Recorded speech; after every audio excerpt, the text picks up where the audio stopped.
Adrian Lewis threw the first 9-dart finish in a World Championship final, won back-to-back world titles before his 27th birthday, and averaged 110.99 in what many consider the greatest darts match ever televised, and still ended up with no tour card, no ranking money, and nearly 2.5 years completely away from the sport. Two-time world champion, Phil Taylor's most famous protege, one of the most tantalizing what-ifs in the history of professional darts, and a man whose real story has almost nothing to do with the version most people have been told. And here's where most people get his story wrong.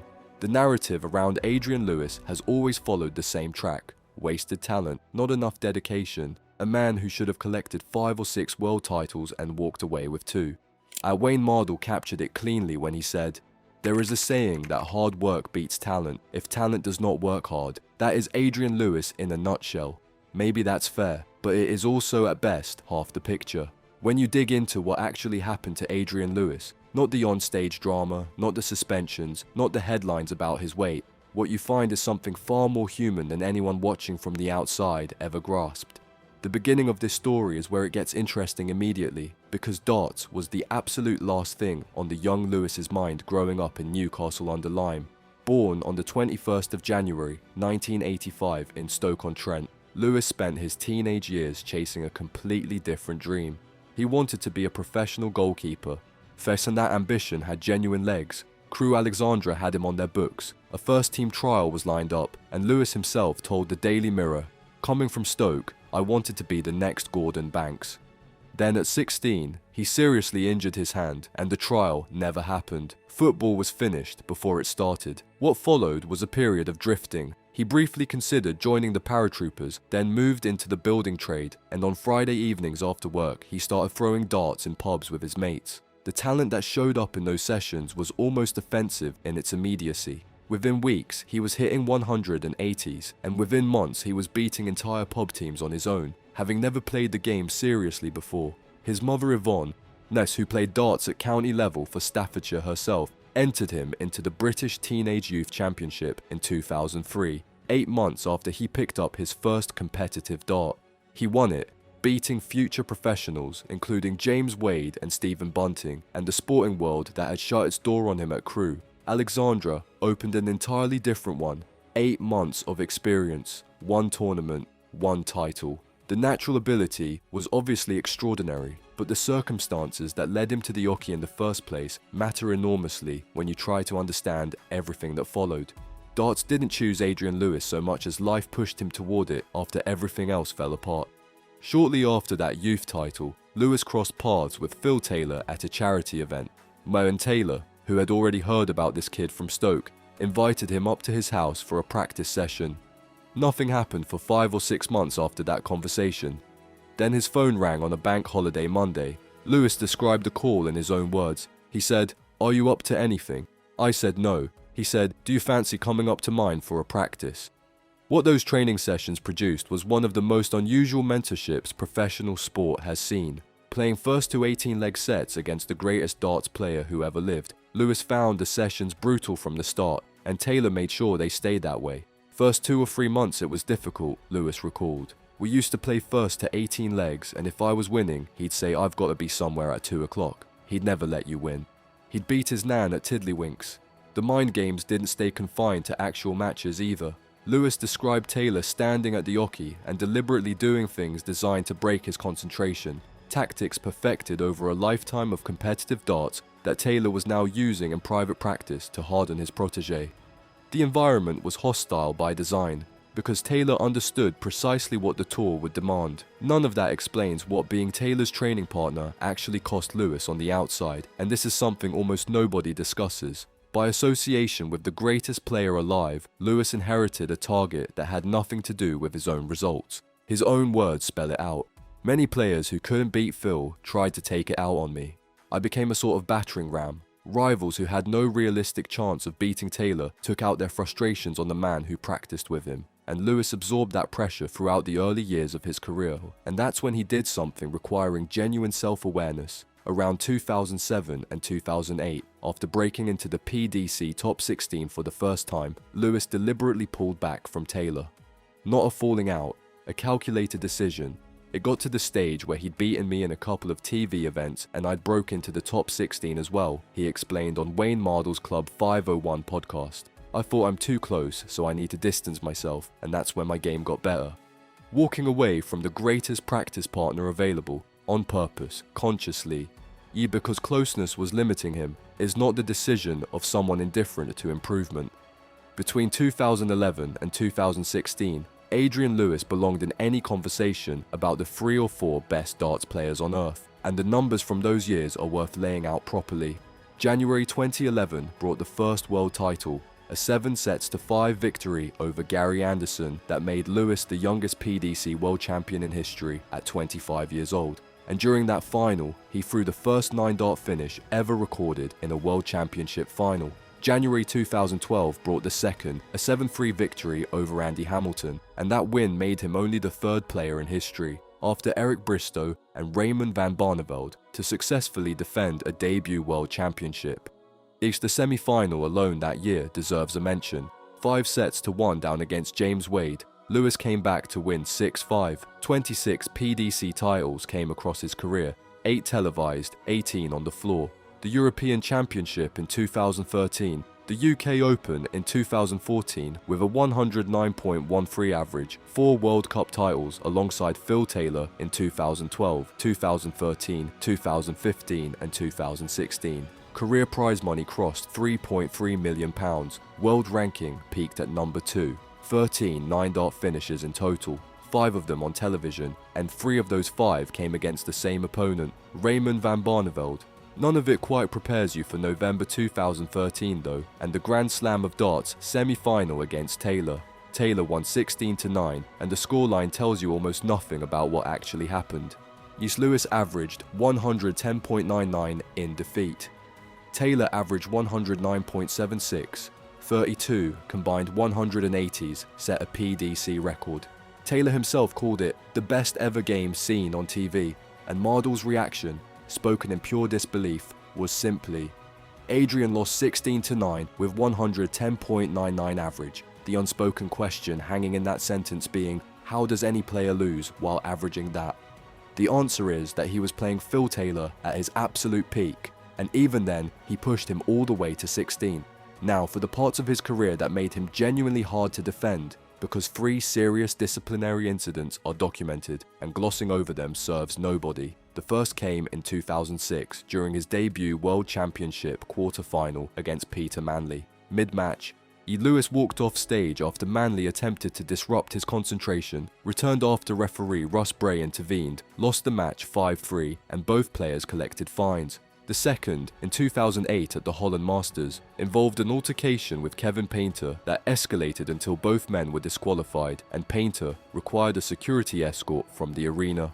A formal hearing found Lewis guilty of offensive language, threatening behavior, and recklessly disregarding tournament director instructions, and the penalty handed down was a 6-month ban with 4 months suspended, plus a £400 fine. The third and most serious incident arrived in February 2018 at a UK Open qualifier against Spanish player Jose Justicia. After winning the match, Lewis confronted Justicia, directed expletives at him, pushed him in the chest, and grabbed him by the collar before security stepped in. The immediate suspension that followed was resolved with a 3-month suspended ban and a £3,000 fine. When pressed on it later, Lewis didn't reach for excuses. To be honest, it was my fault, he said. I had already lost the plot and things escalated from there. Like I say, it was completely my fault. That kind of clean ownership without deflection is worth registering because it sits alongside his broader self-assessment. I do bite when I shouldn't bite. I don't think I've always had as stable a mind as I should have, and separately, trouble does seem to follow me around, I can't deny it. But it's only because I'm a genuine person who wears my heart on my sleeve. That level of self-awareness complicates the straightforward villain reading considerably. The standard version of Lewis's decline runs something like this. He had the talent to be the best in the world. Dedication became optional. His physical condition became an issue. The next generation overtook him, and he faded quietly away. That version leaves out almost everything that was actually happening in his life during those years. And this is where the story changes. In 2015, his wife Sarah received a diagnosis of medullary sponge kidney. a chronic, incurable condition requiring ongoing hospital treatment, with Lewis accompanying her to those appointments and managing that reality alongside everything else on his schedule. One of his daughters carries diagnoses of autism, ADHD, and significant learning difficulties requiring constant care. A serious back injury in 2017 limited his activity through one of the most competitive periods in PDC history. And somewhere beneath all of that weight, the motivation to travel to tournaments, warm up, perform, and compete at the highest level began to dissolve. Lewis described his mental state during those final years on tour with a clarity that lands differently once you know the context. The buzz wasn't there, he said. It was just that I didn't want to be there. My mind wasn't there. My mind wasn't on the darts. And in the February 2025 interview with The Guardian, he went further. I was leaving the house, not enjoying it. Even when I was winning, I wasn't enjoying it. I was basically just going through the motions. Like a ghost. April 2023 brought the announcement that Lewis was stepping away from professional darts, his final PDC match having already taken place in March of that year, with family health cited directly as the reason. By the end of 2024, the tour card was gone, ranking money stood at zero. The absence from competitive darts had stretched to nearly 2.5 years, and here's the thing that gets buried every time the dartitis label gets attached to his story. There is no verified evidence that Lewis ever suffered from dartitis in any clinical sense. Dartitis is a specific motor control condition, an involuntary inability to release the dart, and it features in the documented stories of Eric Bristow, Nathan Aspinall, and others. What Lewis experienced was entirely different. The collapse of motivation under the weight of real life, the quiet disappearance of the reason to keep walking out the front door. That distinction matters, because one is a medical condition and the other is a human one. While Lewis was away from the tour, he wasn't idle, and this part of the story tends to get overlooked. Across 14 months out of professional darts, Lewis lost 3.5 stone, roughly 49 pounds, through consistent, unglamorous effort, walking more, eating better, and cutting out alcohol entirely. No dramatic intervention, no public accountability campaign, just private sustained work while the darts world moved on without him. He told the Double Tops podcast directly, the aim is to make a comeback. Over the last 14 months, I've lost 3.5 stone by walking more, eating better, and staying away from the booze. I need to be fighting fit when I do return to the tour, and I want to enjoy it. On the 28th of August 2025, Lewis returned to competitive darts at a Modus Super Series event in Portsmouth. His first competitive appearance in approximately 29 months, he averaged 91 and hit a 180. Modest numbers, but the return was real. What followed suggested the talent had been in storage rather than lost. By October 2025, Lewis was telling Sport Bible, "I've been playing really well in patches. I averaged 116 a couple of weeks ago. I averaged 109 and lost to Luke Humphreys last week." Losing to Luke Humphreys while averaging 109 is not the performance of a finished player. His terms for a PDC return remain unambiguous. The only way I'm going to go back is if my mind's 100% and I'm going to go 100% at it.